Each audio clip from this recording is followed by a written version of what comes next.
Ramdam mo pa ba? Hindi ramdam yung sakit. Aray. Hindi na mabigat. Hindi na Kasi mabigat. pag-ano ba? Magaan. Talagang, Ah. So ayun po mga kalingap, pagpalang hapon sa lahat. Welcome po sa akin channel, Starax TV. Mga kalingap, ngayong hapon na to ay meron po tayong reaksyonan. Isa sa mga napansin natin, yung live selling po ng dalawang pinakamagandang angels sa kalingap. Which is, ito na nga po si Biancy at si Rachel. Napansin ko lang po mga kalingap kung saan si Rachel po ay may mga patukso at mga sinasabi kay Biancy. Talaga namang, sa mga kalingap, ito po, isa ako sa mga expert sa akin yung mga panunukso ni Rachel kay Biancy kung nasa live selling po sila.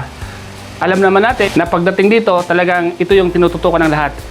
At napansin ko lang po dito mga kalingap, mga kaidse, yung ngiti ni Biancy.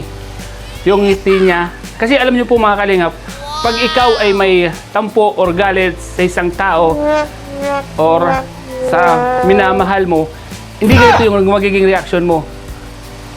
Siyempre pag napag-uusapan, so parang i-ignore mo. Pero napansin ko po dito, nung sinasabihan po ni Rachel ng mga ganito si Biancy, parang nakita ko yung ngiti at saya sa mukha ni Biancy mga kalingap. So panoorin po natin mga kalingap itong napaka-ekli kong reaksyon sa kanila. So let's go mga kalingap. Panoorin po natin yung panunukso po ni Rachel kay Biancy. Papiyaw niya, yung mga papiyaw niya na talaga namang alam ni Biancy yung ibig sabihin ni Rachel. So let's go, panoorin natin. Ramdam mo pa ba? Hindi ramdam yung sakit. Aray. Hindi na mabigat. pag-ano ba? Sino ba yung panikalinga, Prab? Bawal daw ang ugot. Talagang, May dalawa po, may dalawa.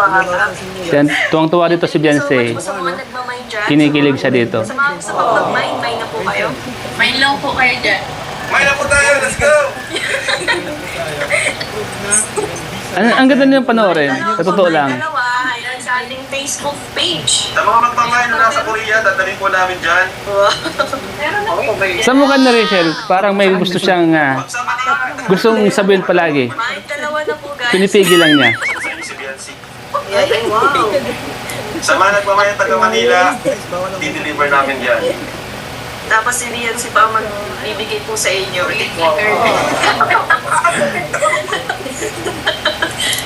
May dalawa po. Ito yung dapat, yung laging good vibes lang. Only for 199 pesos lang. Yes. Yes, 373. Yan, 79 na lang po pag may VIP card.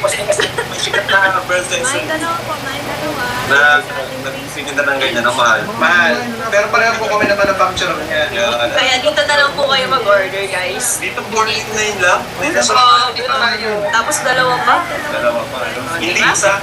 Yes. Dalawa. Si Rachel, ang tawa ni Rachel parang may laman palagi. Parang gusto niyang asarin si Biancy.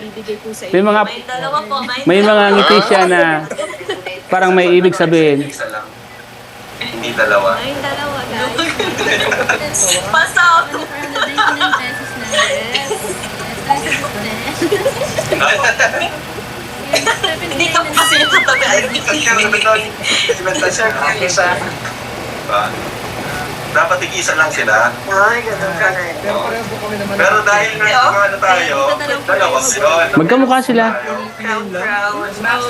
Si Biancy at si Rachel. Crown siya guys. Pag magkatabi sila, magkawig na sila. Ganyan lang siya, ganyan lang siya guys. Ay, Si Biancy talaga, bagay sa kanyang mga pearl. May si Biancy na pearl. Hey, alay. So, Grabe mga pa may dalawa. apyo ni Kalinga Prab. May mga laman. si Marie mo. Pass out. May dalawa. Dalawa po yung item na matataglit ninyo kapag kayo po ay nag-mine guys. Ayan o.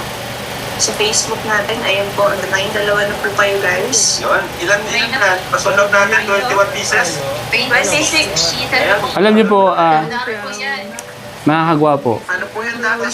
mga katim ko gwapo. Dito, ano, Pag itong dalawa magkasama, June highlight. Hindi ka maiinip, hindi ka ma-stress. Kasi mas lamang sa kanila yung kanilang ngiti. Sa mga minors natin. At ang mukha nila talagang Ano lang siya? hindi nakakasawang tingnan. May free ano, kung anong pwede natin. Oh, sige. Yan si Beyonce, lagi siyang nakangiti. Pili tayo dito. Yan. Guys, hindi na.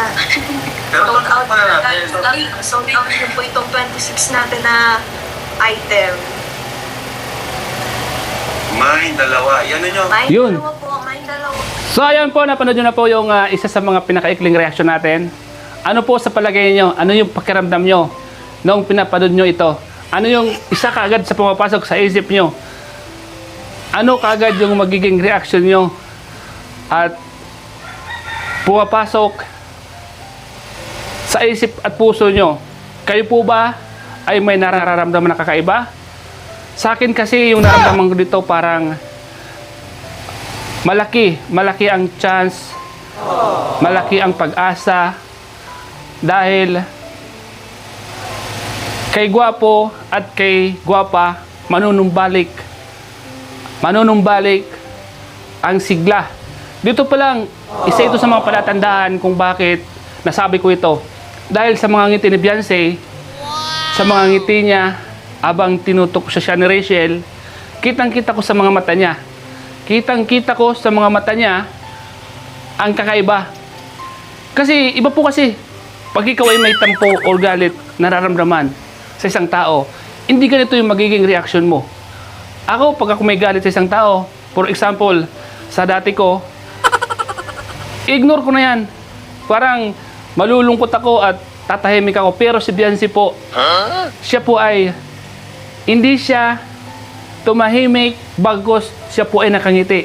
So, ibig sabihin, nandito pa po sa puso niya at malaki ang pag-asa na manumbalik ang dating saya na dating ginagawa nila. So kayo mga kalingap, mga kainse, ano po ba ang reaksyon nyo? Ano po yung masasabi nyo sa mga ganitong nangyayari? Kayo po ba ay may naisip na kakaiba?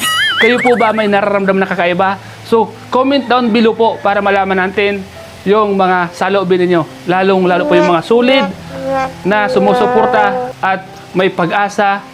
Team Kagwapo, ito na ang pag-asa natin na mag-comment para mabasa ng lahat ang mga saloobin natin. Kaya, mga kagwapo, mga ka-team Kagwapo, ito na. Ano pang hinihintay nyo? Let's go! Huwag nating iwawala sa buhay natin ng pag-asa pag mga ganito yung nakikita natin.